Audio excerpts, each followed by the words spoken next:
જય હિન્દ વિદ્યાર્થી મિત્રો, કાયમી શિક્ષક ભરતી આવતા હવે જ્ઞાન સહાયક છે છૂટા થશે. મિત્રો, જ્ઞાન સહાયકને અન્ય જિલ્લા ફાળવણી પણ શું કરવામાં આવશે અને બીજી શાળાઓમાં જવા માટે શું કરવું પડે. મિત્રો, તમે પણ જ્ઞાન સહાયકમાં છો તો વિડીયો તમારા માટે ઇમ્પોર્ટન્ટ રહેવાનો છે, કેમ કે મોસ્ટ ઓફલી ઉમેદવારો છે અત્યારે જ્ઞાન સહાયકમાં જોવા મળી રહ્યા છે. મિત્રો, કાયમી ભરતી આવતા જ્ઞાન સહાયક છે એ છૂટા કરવામાં આવશે કે પછી જે જગ્યાઓ ખાલી રહેશે એ જગ્યાઓ ઉપર પ્રોપર એ ભરતી કરવામાં આવશે. મિત્રો, સંપૂર્ણ માહિતી આપવાનો છું, વિડીયો સુધી નિહાળજો. નવા છો તો ચેનલને જરૂર સબસ્ક્રાઈબ કરજો. ખાસ મિત્રો, ટેલિગ્રામ વોટ્સએપ ગ્રુપ બનાવેલા છે, વિડીયો ડિસ્ક્રિપ્શનમાં લિંક મળી જશે, ત્યાં તમે જોઈન કરી શકો છો અને મહત્વની અપડેટ છે તમે નિહાળી શકો છો. તો ઘણા એવા ઉમેદવારો છે જેમને જ્ઞાન સહાયકમાં અરજીઓ કરી છે અને શાળા છે એ બદલી કરવા માગી રહ્યા છે. એટલે કે હવે વાત કરીએ કે જિલ્લાની વાત કરીએ કે તમારો જિલ્લો એસકે છે અને બીકેમાં આવવા માગો છો, તો મિત્રો આવી રીતે ઉમેદવારો છે એક બીજા જિલ્લામાં પરસ્પર બદલી કરવા માગતા હોય છે. તો એના માટે શું કરવાનું રહેશે મિત્રો, મહત્વના આપણે 3 કે 5 ટોપિક લઈને આવ્યા છીએ. વિડીયો અંત સુધી નિહાળશો એટલે તમને સંપૂર્ણ માહિતી મળી જશે અને ઓફિશિયલ અપડેટ સાથે આપણે પરિપત્ર સાથે લઈને આવ્યા છીએ. તો શું અપડેટ છે આપણે વિગતવાર થોડી માહિતી મેળવી.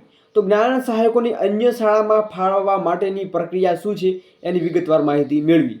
તો તમે જોઈ રહ્યા છો કે પ્રાથમિક શાળામાં કક્ષાએ નિયમિત શિક્ષકોની ભરતી થતાં અથવા પ્રસૂતિની રજા કે અન્ય જે લાંબી રજાઓ પર ગયેલા શિક્ષક પાછા ફરે અથવા બદલીથી કોઈ શિક્ષક હાજર થયેલી કે 11 માસ માટે 2માંથી જે વહેલું હોય તેટલા સમય માટે કરવાનો રહેશે. એટલે મિત્રો, અહીંયા ચોખ્ખું લખેલ છે કે પ્રાથમિક શાળામાં કક્ષાએ જે નિયમિત શિક્ષકોની ભરતી થાય છે અને જો રજાઓ જે લાંબી રજાઓ લઈને શિક્ષકો ગયેલા છે અને પાછા આવે છે અને જે ઉમેદવારો 11 માસના કરારમાં છે રહેલા છે તો એમને છૂટા કરવામાં આવશે, એવું અહીંયા ચોખ્ખું લખેલું છે.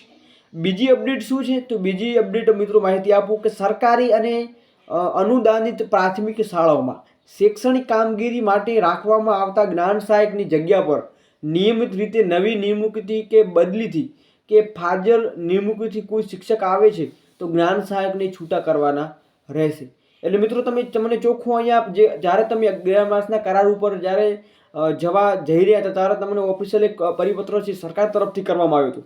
એ ઓફિશિયલ પરિપત્રમાં ચોખ્ખું લખેલું હતું કે ભાઈ, જો તમે 11 માસના કરાર ઉપર છો અને જો કંઈ નવેસરથી ભરતીની પ્રોસેસ કરવામાં આવે છે અથવા તો શિક્ષકો જે લાંબી રજા ઉપર ગયેલા છે અથવા કોઈ કારણોસર શિક્ષકોની ભરતી નિયમિત રીતે આવી જાય છે તો તમે 11 માસના કરારે છે એ કરાર ઉપરથી તમને તરત જ નિવૃત્ત કરવામાં આવશે. એટલે તમે કોઈ પણ પ્રકારનું એવું સામેથી કહી નહીં શકો કે ભાઈ અમે 11 માસના કરાર ઉપર અમારા 11 માસનો કરાર પૂર્ણ નથી થયો તો અમને શા માટે અહીંયા 11 માસના કરારમાંથી છૂટા કરવામાં આવ્યા છે. એટલે ઓફિશિયલ તમને બાંયધરી પણ આપવામાં આવેલી હતી કે જે ઉમેદવારો 11 માસના કરાર ઉપર છે એમને સરકારના નિયમો ધોરણો પ્રમાણે અહીંયા એમના સૂચના અને જે માર્ગદર્શન પ્રમાણે મિત્રો ચાલવાનું રહેશે. એટલે કે જ્યારે ત્યારે સરકાર કે કંઈ નિર્ણય લે છે ત્યારે એમને છૂટા થવાનું રહેશે.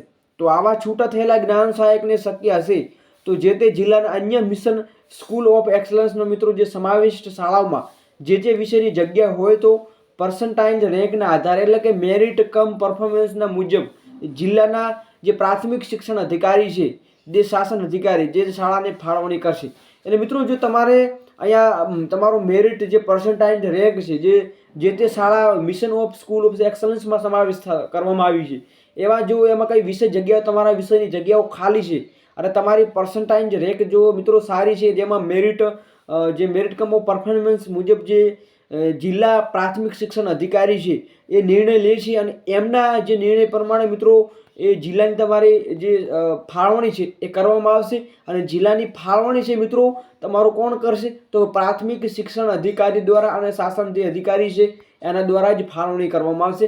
એટલે એ બીજો મુદ્દો છે મિત્રો, તમારે ધ્યાનમાં ખાસ લેવી.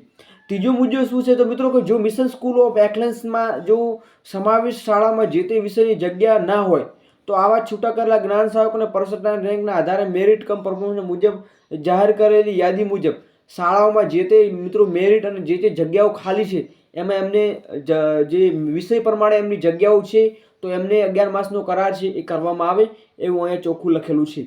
તો મિત્રો, જે મિશન ઓફ જે સ્કૂલ છે જે એમનું જે એક જે બનાવેલું છે જે મિશન સ્કૂલ ઓફ એક્સલન્સ જેમાં શાળાઓમાં સમાવેશ છે એવી શાળાઓ છે જેમાં તમારી વિષયની જગ્યાઓ છે અને જો તમારું મેરિટ એવું પરફોર્મન્સ સારું છે તો તમે એ બીજી જિલ્લા વાઇઝની ભરતીમાં તમે ભાગ લઈ શકો છો, એવું અહીંયા ચોખ્ખું ઓફિશિયલ અપડેટ સાથે લખેલું છે.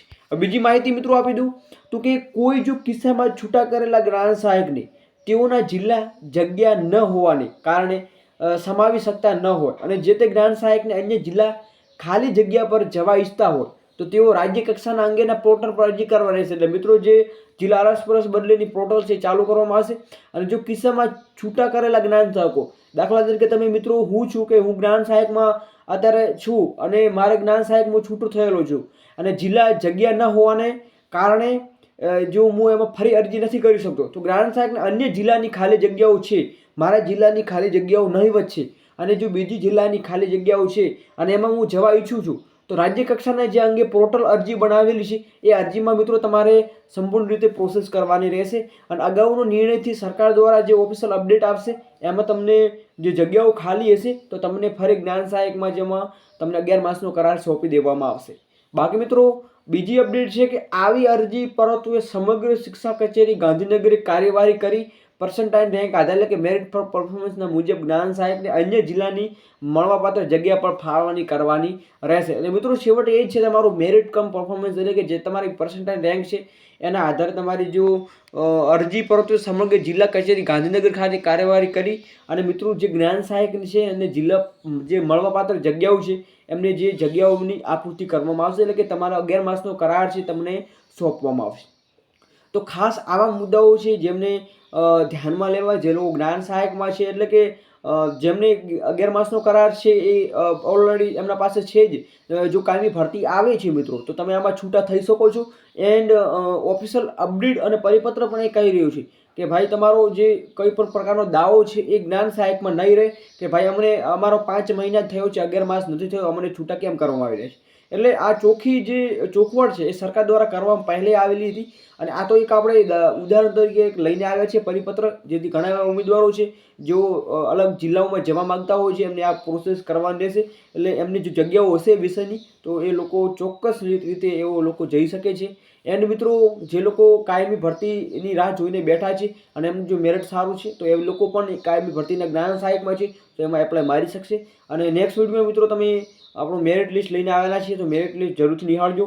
એન્ડ આવી જ ઓફિશિયલ અપડેટ અને આવી જ ટાર્ગેટ રિગાર્ડિંગ કંઈ પણ થોડી પણ અપડેટ જોવા માગું છું તો ખાસ મિત્રો ટેલિગ્રામ વોટ્સએપ ગ્રુપ અથવા આપણી ચેનલને સબસ્ક્રાઈબ કરજો. અને મિત્રો વિડીયો તમને સારો લાગ્યો તો એક લાઇક જરૂર કરજો. ઇન્ફોર્મેશન તમને સારી લાગી હોય જ્ઞાન સહાયક રિગાર્ડિંગ અને આમાંથી કંઈ જાણવા જેવું મળ્યું હોય તો મિત્રો ચોક્કસ એક લાઇક કરજો.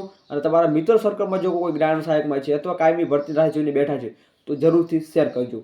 તો અવશ્ય આપણે બીજા ટોપિક ઉપર વિડીયો બનાવીશું. મળીએ નેક્સ્ટ વિડીયોમાં નવી અપડેટ સાથે, નવી ભરતી સાથે, કાયમી ભરતી સાથે. જય હિન્દ, જય સંવિધાન.